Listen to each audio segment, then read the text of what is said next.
जय श्री कृष्ण। राधे राधे। मित्रों, धीमे धीमे આપણે 13મા અધ્યાયના પૂર્ણાહુતિ તરફ આગળ વધી રહ્યા છીએ। ભગવાને બીજા શ્લોકની અંદર વાત કરી હતી કે ક્ષેત્ર અને ક્ષેત્રજ્ઞ વિશેનું જે જ્ઞાન છે મારા મતે શ્રેષ્ઠ જ્ઞાન છે, ઉત્તમ જ્ઞાન છે। 32મા શ્લોકની અંદર ભગવાને એવી વાત કરી કે જેમ સૂક્ષ્મ હોવાને લીધે આકાશ બધી બાજુ ફેલાયેલું હોવા છતાં કોઈનાથી લિપ્ત થતું નથી, એમ આ ક્ષેત્રીય એટલે કે ક્ષેત્રની અંદર બેઠેલો આત્મા પણ આખા શરીરમાં અથવા બધા શરીરમાં ફેલાયેલો અથવા રહેલો હોવા છતાં એ કોઈનાથી લિપ્ત નથી થતો એમ। અને એ ત્યારે થઈ શકે કે તમારા મનમાં ક્ષેત્ર અને ક્ષેત્રજ્ઞ વિશેનું પૂરેપૂરું જ્ઞાન હોય એમ। અને હવે ભગવાન 33મા શ્લોકમાં વાત કરે છે કે યથા પ્રકાશયતિ એકઃ કૃત્સ્નમ લોકમ ઇમમ રવિઃ ક્ષેત્રમ ક્ષેત્રી તથા કૃત્સ્નમ પ્રકાશયતિ ભારત। ભારત એટલે હે ભરતવંશી અર્જુન, હે ભરતવંશીઓમાં શ્રેષ્ઠ અર્જુન, યથા જેવી રીતે એકઃ રવિઃ એક જ સૂર્ય, જેવી રીતે એક જ સૂર્ય કૃત્સ્નમ ઇમમ લોકમ આ સંપૂર્ણ લોકને, આ સંપૂર્ણ સંસારને પ્રકાશયતિ પ્રકાશિત કરે છે, તથા તેવી જ રીતે તે જ પ્રમાણે ક્ષેત્રમ ક્ષેત્રીમ કૃત્સ્નમ પ્રકાશયતિ તે જ પ્રમાણે આ ક્ષેત્રજ્ઞ એટલે કે આત્મા, ક્ષેત્રમ એટલે કૃત્સ્નમ ક્ષેત્રમ એટલે સંપૂર્ણ ક્ષેત્રને, સંપૂર્ણ શરીરને પ્રકાશયતિ એટલે પ્રકાશિત કરે છે। જેમ એક જ સૂર્ય સંપૂર્ણ સંસારને પ્રકાશિત કરે છે, એમાં એક જ આત્મા સંપૂર્ણ શરીરને પ્રકાશિત કરે છે। હવે આપણે જે નેત્રથી આપણને જે દેખાતો આ સંસાર છે એ સંસાર આપણે નેત્રથી જોઈ શકીએ છીએ તો કે ખરેખર એમને પ્રકાશિત કરવા વાળો તો કોઈ બીજો છે। આપણે માનીએ છીએ કે આપણે નેત્રથી જોઈએ છીએ। દાખલા તરીકે અંધારાની અંદર તમારી સામે કોઈ વસ્તુ પડી છે, તમારી નેત્રો ખુલ્લા હશે તો પણ તમને નહીં જોઈ શકો। એ તમે ક્યારે જોઈ શકશો તો કે જ્યારે સૂર્ય ઉગે છે ને સૂર્યનો પ્રકાશ પડે છે ત્યારે આપણે સંસારની બધી જ પદાર્થો અને સંસારને અને સંસારના દરેક પદાર્થોને સૂર્ય શું કરે છે? પ્રકાશિત કરે છે કે ભાઈ મારું અહીં અસ્તિત્વ છે, હું અહીં પથ્થર તરીકે પડ્યો છું, બેજ છે, પંખો છે, આ છે, આવી રીતે પડ્યો છું। આમ બધી ક્રિયાઓ કોને કારણે થાય છે? સૂર્યના પ્રકાશની અંતર્ગત થાય છે। બધી જ ક્રિયાઓ સૂર્યના પ્રકાશને અંતર્ગત છે।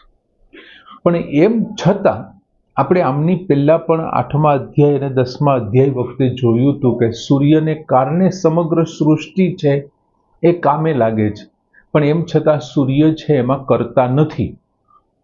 સૂર્ય બધી આ પદાર્થોને પ્રકાશિત કરે છે પણ સૂર્ય કરતા નથી।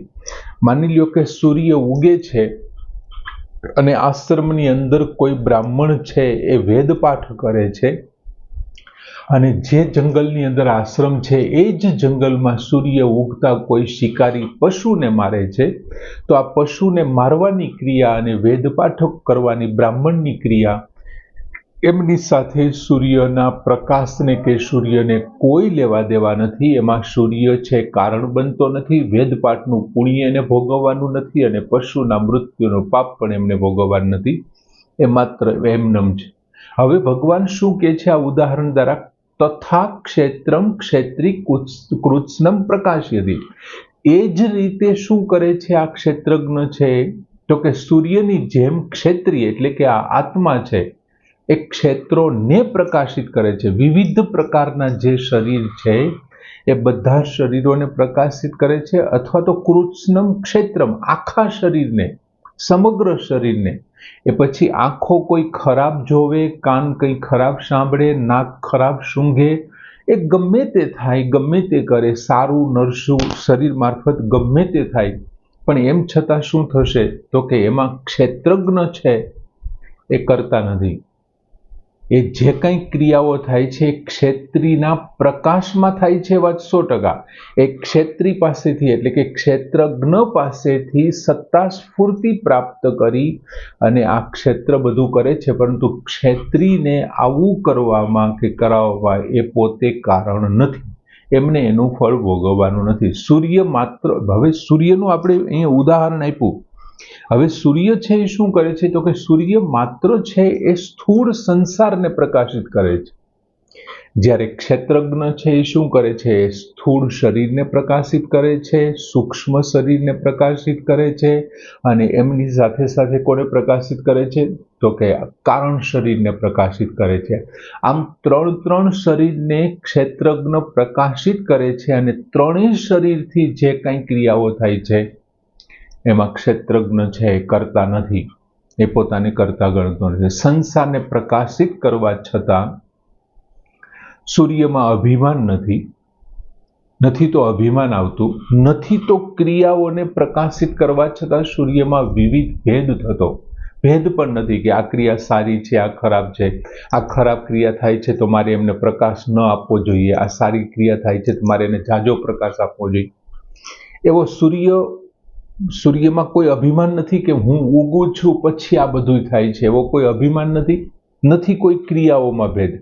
એ જ પ્રમાણે ક્ષેત્રજ્ઞના સત્તા સ્ફૂર્તિ પ્રાપ્ત કરી અને ક્ષેત્ર સારા નરસા કામ કરે છે, એ જે કંઈ કામ કરે છે એમાં ક્ષેત્રજ્ઞ એટલે કે આત્મા છે એ અભિમાન નથી કરતો, ભલે પોતાની સત્તા સ્ફૂર્તિથી આ કામ થતું હોય, પોતાના પ્રકાશથી આ જાગૃત થતો હોય ક્ષેત્ર, એમ છતાં બીજું ક્ષેત્ર જે કંઈ ક્રિયા કરે છે, દાનની ક્રિયા કરે છે કે લૂંટવાની ક્રિયા કરે છે, આત્મા એવું નહીં વિચારે કે આ લૂંટવા જાય છે ને તો હું અત્યારે આને નિસ્તેજ બનાવી દઉં, એમના આ અંગમાંથી હું નીકળી જાઉં. નહીં, એમને કોઈ પણ ક્રિયા સાથે સૂર્યની જેમ ભેદ નથી અને પ્રકાશિત નથી, એવું ભગવાન કહેવા માંગે છે.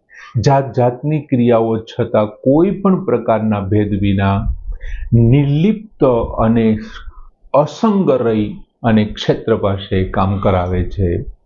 કોઈ ક્રિયા ક્યારેય કોઈ દિવસ આશ્રય વિના નથી થતી, અને પ્રતીતિ છે પ્રકાશ વિના ન થાય. અહીંયા કોઈ વસ્તુ પડી છે એ પ્રકાશ હશે તો જ મને પ્રતીતિ થશે. કોઈ ક્રિયા છે એ આશ્રય વિના ન થાય, અને પ્રતીતિ છે એ પ્રકાશ વિના થતી નથી. એમ ક્ષેત્રી બધી ક્રિયાઓ, ક્ષેત્રી એટલે કે આત્મા, આ બધી ક્રિયાઓ, વસ્તુઓ અને એનો પ્રતીતિ છે ને એનું આશ્રય સ્થાન છે. જે કંઈ સંસારમાં થઈ રહ્યું છે એ સંપૂર્ણનું આશ્રય સ્થાન શું છે, તો આ ક્ષેત્રજ્ઞ છે, એટલે કે આ ક્ષેત્રી છે, એવું કહેવા માંગે છે. અને એમ છતાં પણ એ સૂર્યની જેમ નિર્લિપ્ત રહે છે. સરસ મજાનો ભગવાને શ્લોક આપ્યો. મિત્રો, હવે એક છેલ્લો શ્લોક બાકી, પછી 13મો અધ્યાય આપણે પૂર્ણ કરીએ છીએ. સરસ ક્ષેત્રજ્ઞ વિશેનું જે ભગવાને જ્ઞાન, બીજું જ્ઞાન માર્ગ ચાલુ થયો છે, અને જ્ઞાન માર્ગ એટલે વિવેકનો માર્ગ છે.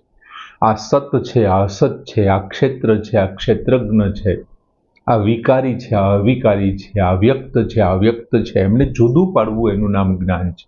ભગવાને 13મા અધ્યાયની બહુ સારી જમાવટ કરી. એમ અહીં 33મા શ્લોકમાં ભગવાને કીધું કે યથા પ્રકાશયતિ એકઃ કૃત્સ્નમ લોકમ ઇમમ રવિઃ ક્ષેત્રમ ક્ષેત્રી તથા કૃત્સ્નમ પ્રકાશયતિ. ભારત અહીં પૂર્ણ કરી. જય શ્રી કૃષ્ણ.